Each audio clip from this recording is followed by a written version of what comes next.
Welcome Barca fans, कैसे हो तुम लोग। आ गया हूं मैं एक और वीडियो आप लोगों के लिए लेकर, जहां पर मैं कवर करने की कोशिश करूंगा कि आज दिन भर में बार्सिलोना में क्या एक्टिविटीज हुई। ऑफ कोर्स अब तो आदत सी हो गई है ऐसे जीने में, क्योंकि जॉन गार्सिया की बात किए बगैर तो कोई वीडियो कंप्लीट हो ही नहीं सकती। उनका टॉपिक तो हमें कवर करना ही करना होता है। उसके साथ साथ हम बात करेंगे टर स्टेगन के बारे में कि वो इस वक्त थोड़ी मुश्किल में नजर आ रहे हैं। उनका केस किस तरह से बार्सिलोना हैंडल करना चाह रही है, उसके ऊपर थोड़ी डिटेल में डिस्कशन करेंगे। जेरार्ड मार्टिन हो सकता है कि बार्सिलोना छोड़कर चले जाएं और उनकी रिप्लेसमेंट के तौर पे बार्सिलोना किसको असाइन करेगी, क्या होने जा रहा है, उसको भी हम डिस्कस करेंगे। उसके साथ साथ क्रिश्चियनसन क्या बार्सिलोना में अगले सीजन में रुकेंगे या वो सऊदी अरेबिया जाएंगे, उसको भी हम डिस्कस करेंगे। और लॉन्गले की क्या अपडेट्स हैं वो भी हम आज की वीडियो में डिस्कस करेंगे। तो यार आप लोगों से हमेशा की तरह यही रिक्वेस्ट रहेगी कि यार वीडियो को आखिर तक जरूर देखना, और चैनल अगर अभी तक आपने सब्सक्राइब नहीं किया तो चैनल को जरूर सब्सक्राइब कर लेना, क्योंकि बारसा की डेली अपडेट्स आपको मेरे चैनल के ऊपर मिलेंगी। सबसे पहले जॉन गार्सिया से स्टार्ट करते हैं। देखो यार, जॉन गार्सिया का जो केस है वो बेसिकली अब बिल्कुल सॉर्ट आउट होने वाला है। ये केस अब बिल्कुल कंप्लीटली खत्म होने वाला है, और मुझे समझ नहीं आ रही कि अगर जॉन गार्सिया का केस हम लोगों ने कंप्लीट कर लिया तो मैं फिर वीडियोस में क्या बात करूंगा। तो खैर, जॉन गार्सिया का जो केस है वो इस वक्त कुछ इस तरह से चल रहा है कि बार्सिलोना ने पर्सनल एग्रीमेंट जो है उनके साथ डन कर लिया हुआ है। लास्ट फ्राइडे को दोनों पार्टीज ने एग्रीमेंट को देखा भी है और दोनों पार्टीज जो हैं वो सेटिस्फाइड हैं। आज फैब्रिजियो रोमानो ने इस चीज को रिपोर्ट किया है कि जॉन गार्सिया बार्सिलोना के मेन गोलकीपर होंगे अगले सीजन में। तो एक चीज तो ये हमें बिल्कुल क्लियर होगी। दूसरी जो इंपॉर्टेंट बात है, जो सबसे इंपॉर्टेंट बात है, वो ये है कि कमिंग ट्यूसडे को बार्सिलोना जॉन गार्सिया का रिलीज क्लॉज जो है वो पे करेगी,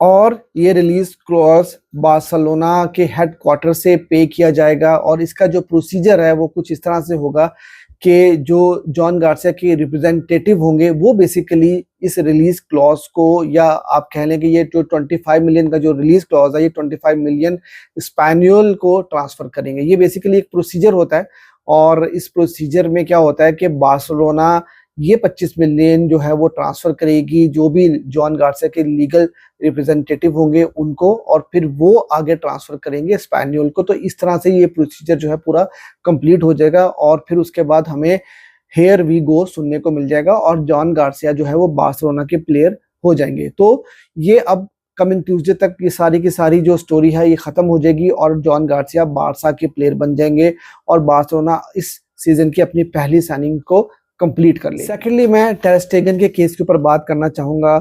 बार्सिलोना और टर स्टेगन के दरमियान काफी ज्यादा प्रॉब्लम्स जो हैं वो अब क्रिएट हो चुकी हैं, और बार्सिलोना अब जल्द से जल्द टर स्टेगन से जान छुड़ाना चाह रहा है। कुछ टर स्टेगन के एटीट्यूड के इश्यूज हैं, और इसके अगर हम बैकग्राउंड में जाएं तो मुझे याद है, और ये आजकल रिपोर्ट भी हो रहा है कि 2013-14 का जो सीजन था जब ब्रेवो खेलते थे बार्सिलोना के लिए, तो उस टाइम पर भी कुछ इस तरह का एटीट्यूड जो है टर स्टेगन ने शो किया था, और उन्होंने कहा था कि भाई मैं मेन गोलकीपर हूंगा। उस टाइम बारसा के जो प्रेसिडेंट थे वो थे बार्टोमेओ, और उन्होंने इस चीज को एक्सेप्ट कर लिया था, और ब्रेवो जो है ना वो फिर मैनचेस्टर सिटी चले गए थे।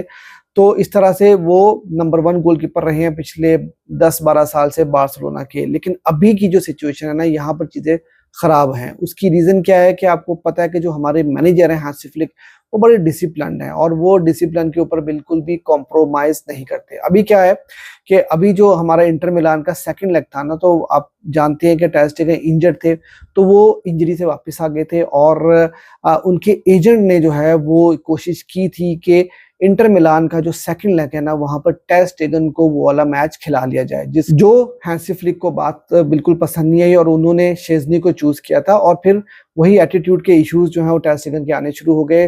टर स्टेगन जो है वो टीम के साथ उन्होंने ट्रैवल भी नहीं किया था, और वो बार्सिलोना में ही रहे थे, और अकेले ट्रेन उन्होंने किया था वहां पर। और दूसरी तरफ अगर देखा जाए तो कुंदे भी इंजर्ड थे, ठीक है, लेकिन वो टीम के साथ उन्होंने ट्रैवल भी किया था, वो टीम के साथ साथ थे, लेकिन टर स्टेगन जो है वो टीम के साथ नहीं गए थे। बार्सिलोना क्या चाह रही है इस वक्त कि बार्सिलोना टर स्टेगन के साथ म्यूचुअल एग्रीमेंट करके जो उनका कॉन्ट्रैक्ट है उसको टर्मिनेट करवा दे, और उसके लिए अगर बारसा को 1 साल की सैलरी भी उनको पे करनी पड़े तो वो बार्सिलोना करने के लिए तैयार है। लेकिन बार्सिलोना क्या चाहती है, बारसा चाहती है कि किसी भी तरह से टर स्टेगन जो है वो बारसा से चले जाएं, क्योंकि उनकी वजह से माहौल काफी ज्यादा खराब होता है। आपको इसी सीजन में याद होगा कि कुंदे भी एक दफा ट्रेनिंग में लेट आए थे, तो हांसी फ्लिक, हालांकि कुंदे के बारे में अगर आप देखो तो वो हमारे मेन राइट बैक हैं, ठीक है, तो उनको भी उन्होंने जो है वो बेंच करा दिया था। तो वो डिसिप्लिन से बिल्कुल भी जो है ना कॉम्प्रोमाइज नहीं करते, और उसके साथ साथ जो इम्पोर्टेंट चीज है वो ये है कि वो खुद भी जर्मन है, और वो ये नहीं देखते कि यार टर स्टेगन भी जर्मन है तो मैं उसको कोई फेवर दे दूं। वो डिसिप्लिन के साथ फुटबॉल खिलाते हैं और डिसिप्लिन पे किसी किस्म का कोई कॉम्प्रोमाइज वो नहीं करते। और दूसरी जो इम्पोर्टेंट चीज ये है कि सऊदी अरेबिया का भी कोई क्लब है जो टर स्टेगन को साइन करना चाहता है। लेट्स सी कि अब आने वाले दिनों में किस तरह से चीजें जो हैं वो दोनों पार्टीज के दरमियान बैठती हैं। म्यूचुअल अंडरस्टैंडिंग के साथ कॉन्ट्रैक्ट टर्मिनेट करना, ये चीज जो है ना वो कुछ ज्यादा फिजिबल होती हुई नजर आ तो नहीं रही, लेकिन ये चीज तय है कि टर स्टेगन जो है वो अब बार्सिलोना के प्लान्स में अगले सीजन में बिल्कुल भी नहीं होंगे। इसके साथ साथ यार आज न्यूज आई है जेरार्ड मार्टिन के बारे में कि वुल्व्स जो है उनको साइन करना चाहती है। यार वुल्व्स के बारे में ना ये कहा जाता है कि वुल्व्स बहुत ही छानबीन के साथ साइनिंग्स करती है और उनकी साइनिंग्स जो है ना वो बड़ी कामयाब साइनिंग्स रहती है। तो जेरार्ड मार्टिन, आपको याद होगा कि पिछले सीजन में बाल्दे की इंजरी के बाद से बारसा ने उन्हीं को खिलाया और उन्होंने कुछ बहुत अच्छी परफॉर्मेंसेस भी दी, लेकिन ऑफ कोर्स वो बाल्दे की तरह से उतने इंपॉर्टेंट प्लेयर नहीं है बार्सिलोना के लिए, और कहीं ना कहीं बाल्दे की वो डायरेक्ट रिप्लेसमेंट भी नहीं है। तो बार्सिलोना इसी वजह से अगर इन केस जेरार्ड मार्टिन जाते हैं वुल्व्स तो ग्रिमाल्डो को साइन कर सकती है, जिसका मैंने आपको पहले भी 2-3 दिन पहले बताया था। 15 टू 18 मिलियन का उनका रिलीज क्लॉज है और वो काफी डेवलप्ड प्लेयर हैं। 29 इयर्स उनकी एज है।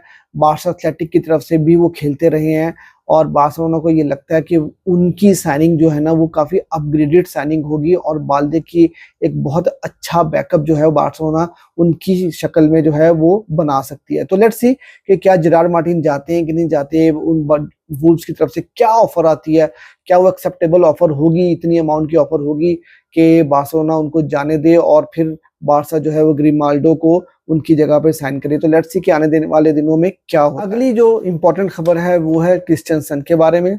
यार क्रिस्टियनसन के बारे में अल नसर की तरफ से जो है वो काफी इंटरेस्ट शो किया गया है। अल नसर उनको साइन करना चाहती है, लेकिन अभी क्या है कि फिलहाल क्रिस्टियनसन जो है वो बार्सिलोना छोड़कर नहीं जाना चाहते और वो ये समझते हैं कि अगले सीजन में उनको काफी ज्यादा प्लेइंग मिनट्स जो है वो बारसा की तरफ से मिल सकते हैं।